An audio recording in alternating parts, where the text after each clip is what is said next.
and we are talking about the book. And the book today is But God Brought Me Through. Isn't that right? But God Brought Me Through. Yes. Okay? All right, there Yes. you go. And we have with us today, as you very well know, Epathia Lockett, a.k.a. Mama Lockett, in the studio today. This woman of God talking about things that God has brought her through during her lifetime. So welcome, welcome, welcome, Mama Lockett. How you doing today? I'm doing fine. Oh, that's great. Good to see you. Always looking lovely. Thank you All very right, much. very good. Well, look, we're going to dive right into this book because we got something to talk about, okay? So this book talks about you and some of the things that you have gone through in your life and the thing that God had brought you through. So I'm going to start off by asking you, just give the audience an overview of what this book is about. Okay. My book is about how God brought me through my trials, my tribulations, my hurt, my pain, and my shame. If it wasn't for God, I wouldn't have made it.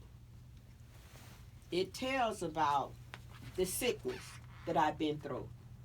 As I was writing this book, I had pain in my leg.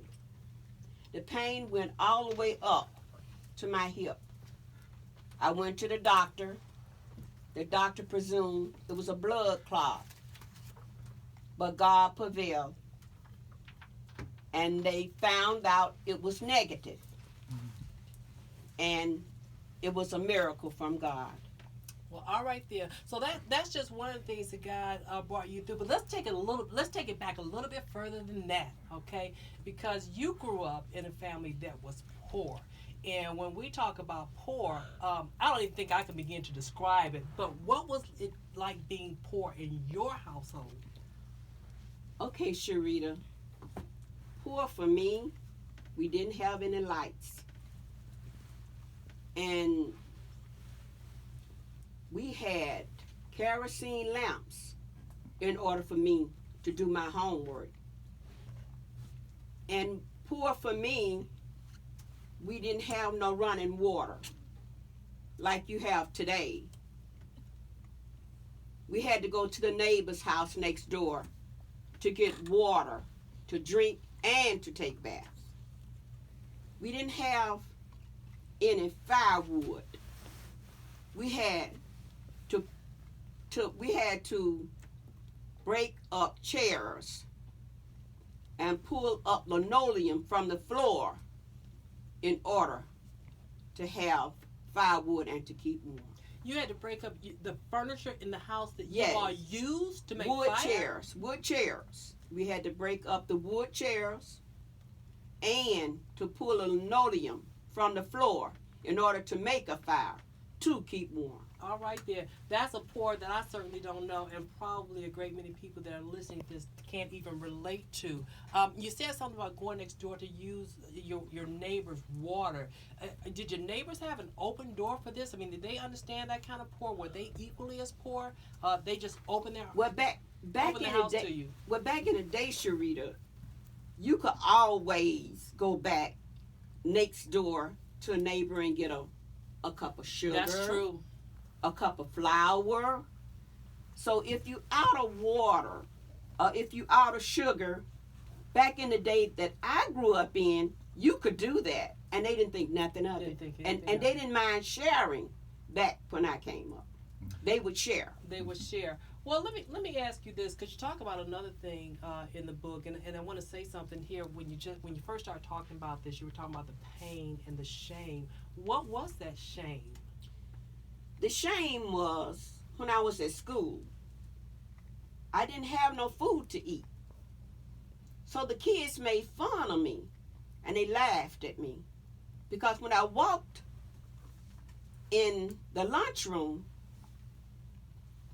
they would look at me and smile because I didn't have any money to even buy my own food. That's something there. And and speaking about that, I want to say this because this is a really heavy topic during these times, because what you were actually experiencing was bullying. Yes. Okay. Did you all perceive it as being bullying even back then, or these were just mean kids? Back in the time that I came in, Sharita, it wasn't called bullying, and you really didn't think of it as. It's just kids just being mean. Just kids being mean. Because now they call it bullying, but it was just mean kids back in the time I came up. And I'm gonna sit there for just 1 minute because today you've got bullying, and as a result of that bullying and social media, of course, you've got kids doing things like committing suicide, being under that kind of pressure where they're always trying to fit in, making a difference, want to make a name for themselves, want to be falling in with the crowd that's popular or whatever. How does a kid growing up when you did survive that kind of pressure? Did you ignore it? Did you beat back? What did you do? See, Sharita, as a young child, my mom taught us about prayer. She taught us about Jesus. And in my book, if you would buy it, you would know that my mama taught us all about prayer and all about Jesus. And we knew all about it. So we knew we didn't fight back with fists and fuss. What we did, we prayed. And God blessed us. And he did. And that's the thing about this book. As I was going through this book, and I love a story like this, because every time you talk about an incident or something that you went through, you talk about how God brought you through it. Yeah. You relate it to scripture maybe, or it's not, you don't go through a whole book and then at the end you talk about God. God carried you even through this book. So I want to talk about, when people buy this book, what is it that you want them to get out of it? What part of this book do you think is probably going to have the most impact on them? I would like to tell a young person, and my book can relate to young people and old people, Sharita. It will take you back to where you are and where you want to go. Now, young kids have goals. They're in college now, and they have goals to where they really want to go and what they want to achieve and what they really want to be. But one thing I would like to tell them this, Sharita, you can't do anything not unless you have God in your life. Okay, see, you put him number one, then you'll be able to achieve anything you want to do. Anything that you want to do. Yeah. And they have to keep that top of mind all the time. Yes, all the that time. mindset. They have to have that mindset. And Joe talked about this earlier about when he wrote his book, and that sort of inspired you to write your own book. Yeah. When he wrote that book and you were going through it, or that chapter that he wrote, and you were reading it, what was it about that chapter that made you say, you know what, I'm going to tell my own story? The reason why they gave me the idea to write the book, when Joe invited his dad and I to come to his book opening, I got home that night and read the book. But the thing that inspired me the most, when you start talking about radio, he said, I came to my mom and my dad, and he said, and I told them what I want to do. He said, but my mom told me, son, you can do anything you want to do. And he said from then on, he went on through and he made it. But it inspired me because I'm saying, like, if he can do it, a 67-year-old lady, I feel like I can do it too. You can do it too. Oh, yeah. Yeah, and I love that because Joe being grown Joe, okay, he obviously learned some lessons as young Joe. Yeah. You know what I'm saying? So a lot of times we don't see that until they get to be an adult. But in that chapter, to me, both you and Papa Lockett were very apparent through those lessons that you taught him. And I think through this book, that, like you said, young and old will learn something from this book. I want to talk about the book process too, because I think that everybody has a story in them. Yes. Okay. And I know as a young person, my cousin and I used to always talk about, ooh, if we could write a book, well, you can write a book. Okay. And everybody's got a story to tell. So tell me about that process for you. In writing a book, I have learned in my time, in writing a book, you have to put yourself in it. spiritual wise. It's already in your head when you write in the book. Only thing you're doing is just putting it on paper. Just put it on paper. You already have it in your mind what you want to write about. But you are revealing it to the world when you're putting it down on the paper. Do you have any reservations about that? Because I remember one of the first books that I was a co-author on. My chapter just happened to be about depression and thoughts of suicide. And so when I decided to write that, I wrote the whole chapter. I just wrote it probably in about 15 or 20 minutes.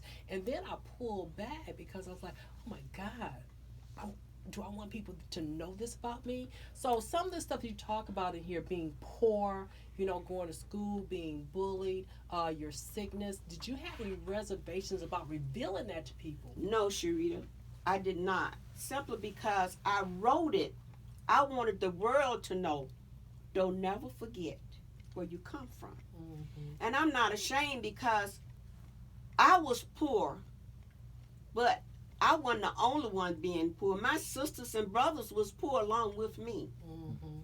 And God had brought all of us through to where we are today. So I don't have anything. I'm letting anybody know today, and that's listening at me. You can be poor, but you don't have to stay there. You don't have to stay there.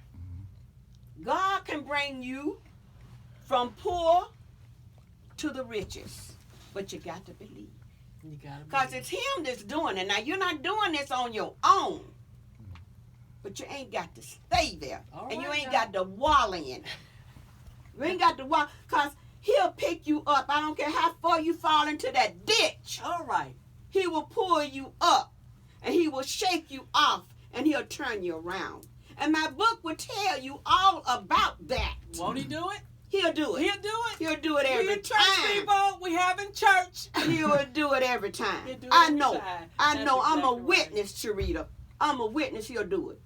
I don't care how far you go, how dark it seems. I don't care what situation you're in. I don't care if you feel like you want to commit suicide. There is a God, and there is a living God, and He will bring you through. I know what He done for me. And I know if He done the same thing for me, He'll do the same identical thing for you. He will do it. He will do it. There you have it. He will do it. I know He'll do it. We have just been to church, people. Thank you, Jesus. That's what you do. Thank you, Lord. That's what you do. Go ahead, Miss. I feel Him now. I feel Him deep down in my soul. He's here. I feel Him in my soul. That's right. That's right. That's right. He's a God. He's a God. And a living God. And He's a real, true, living God. Living deep down in my soul. In my soul today. Tell it. I'm feeling mighty good up in here, I y'all. see. We all feeling mighty good right now. Up in here I know. He's here. I'm telling you. He's here. He's there. He's all All you got to do is just get my book. How you do it? You'll grow. You'll grow. Well, look. It's a process. Well, look, I want to encourage everyone to pick this book up, to come to the book signing, and Joe's going to be announcing when that's going to be. The book is called But God Brought Me Through by Epathia Lockett. So we're going to be wrapping this up in just a second. I'm going to go ahead and wrap this up. So I want to thank Ms. Lockett for allowing me to interview her and talk with her about her book, But God Brought Me Through. And you can find this book on Amazon.com. You can also find it on the JoeLocketShow.com/store. You can find it either one of those places. You can contact the radio station. You can Google the title, But God Brought Me Through, or Epathia Lockett. That's EPATHIA Lockett, LOCKETT. So I want to thank everybody for listening in. We're going to be right back here on Saturday, November the 10th, when we'll be talking about the book Coach Daryl's Colts, Going for Two, with author Corey McKinney. It's an amazing true story about the long-lasting impact of a coach that lasted well into adulthood of the kids that he had coached. In the meantime, if you're an author and would like to talk about your book, you can email me at renewrefreshreset at gmail.com, or email me at aboutthebook1@gmail.com. And of course, you can reach out to the Joe Lockett Show. And that is a wrap for us. All right, y'all. Mom, it's okay for me to talk now?